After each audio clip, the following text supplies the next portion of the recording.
Kasus pemerkosaan hingga berujung hamil yang dialami seorang gadis berusia 14 tahun di Sidoarjo, Jawa Timur, kini mendapat perhatian pemerintah.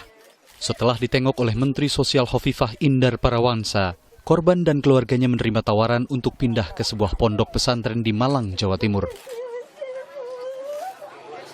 Korban dan ibunya sebelumnya menempati rumah yang merupakan kandang ternak setelah diusir pihak keluarga besarnya. Polisi kini juga telah membentuk tim khusus untuk memburu pelaku pemerkosaan.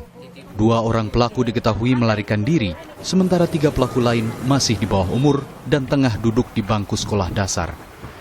Polisi memfokuskan perburuan pada 2 pelaku dewasa.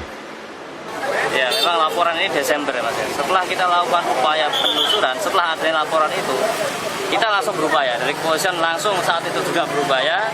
Ternyata calon tersangka ini tidak ada di tempat. Nah, setelah kita cross-check, kita lakukan penyidikan, ya memang tidak ada di seputaran desa ini. Ya, jadi kita sekarang masih upaya penyidikan.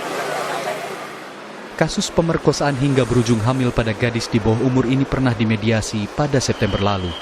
2 pelaku yang kini tengah buron pernah berjanji akan membayarkan sejumlah uang pada korban atas perbuatannya.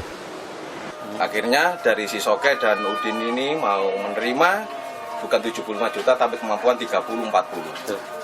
Tapi dengan 30-40 entah uang itu ada tidak ada, hanya suara kepada saya, ada informasi kepada saya. Tapi selebihnya saya tidak tahu sudah. Korban hingga kini mengalami trauma atas peristiwa yang dialami.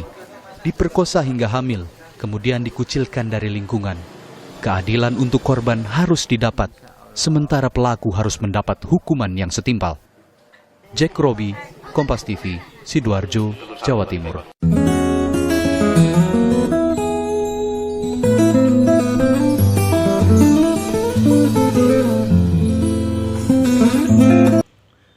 Perkenalkan, nama saya Arifin Yusuf, NIM 20011100271. Di sini, saya akan menelaah dari video tersebut. Tindak pidana perkosaan merupakan kasus yang paling banyak terjadi di Indonesia. Perkosaan merupakan suatu tindak kejahatan yang keji, amoral, tercela, dan melanggar norma dan hukum. Perkosaan melanggar hak asasi manusia, yaitu HAM, khususnya bagi kaum perempuan.